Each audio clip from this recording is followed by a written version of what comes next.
गांव का चौक।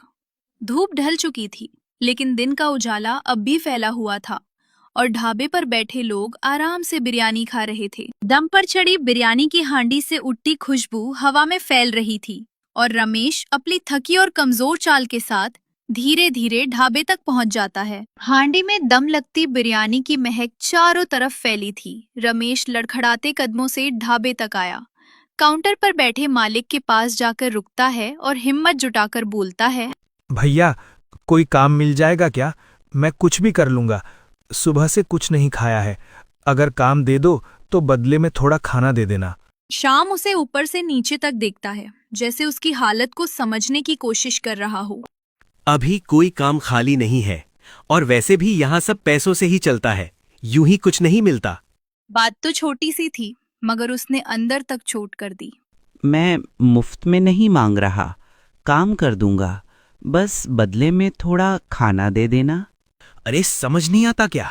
कह दिया ना काम नहीं है। हर रोज तुम्हारे जैसे लोग आते हैं।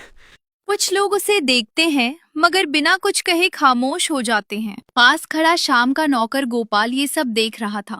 फिर वो धीरे से शाम के पास आता है और उससे कुछ कहता है। मालिक, एक प्लेट दे दीजिए, इससे आपका क्या ही नुकसान हो जाएगा। तू बस अपना काम कर, यहाँ समझदारी दिखाने की जरूरत नहीं है। उसकी आंखों में आंसू थे, लेकिन आवाज नहीं निकली।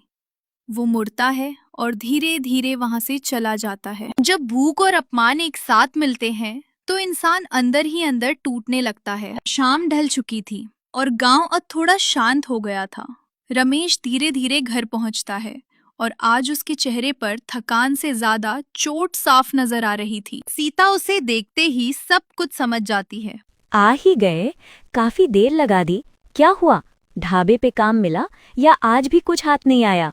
रमेश चुपचाप बैठ जाता है, कुछ देर खामोश रहता है और फिर धीरे से बोलता है। काम भी नहीं मिला और खाना भी नहीं, ऊपर से ऐसी बेइज्जती करके निकाल दिया जैसे मैं कोई इंसान ही नहीं हूँ। रमेश की बात खत्म होते ही सीता का चेहरा सख्त पड़ जाता है। उसकी आंखों में दर्द के साथ एक चुप गुस्सा भी साफ दिखने लगता है। क्या गरीब होना इतना बड़ा गुनाह है कि हर कोई इज्जत छीनने पर उतर आता है? आखिर लोगों को हो क्या गया है? रमेश कुछ पल खामोश बैठा रहता है, नजरें झुकी होती हैं। फिर धीमी आवाज में बोलता है।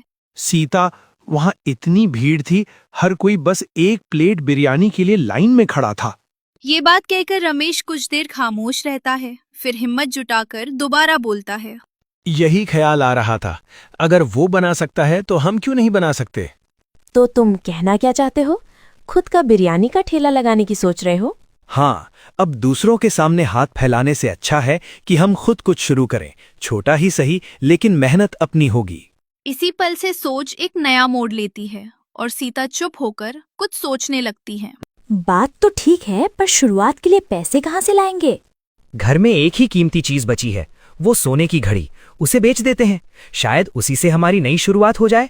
ये सुनते ही सीता चौंक जाती है, जैसे उसने ऐसी बात की उम्मीद ही नहीं की थी। वो सोने की घड़ी तुम्हारे पिताजी की याद है? क्या सच में उसे बेचने का सोच रहे हो? निशानी दिल में रहती है, चीजों में नहीं। अगर उससे हमारा काम शुरू हो सकता है तो वही सही है। सब ठीक है, लेकिन बनाना सीखना इतना आसान नहीं है। कहाँ से सीखोगे? अब तो हर चीज इंटरनेट पर मिलती है, वीडियो देखते देखते सीख जाएंगे। धीरे धीरे सब समझ में आ जाएगा।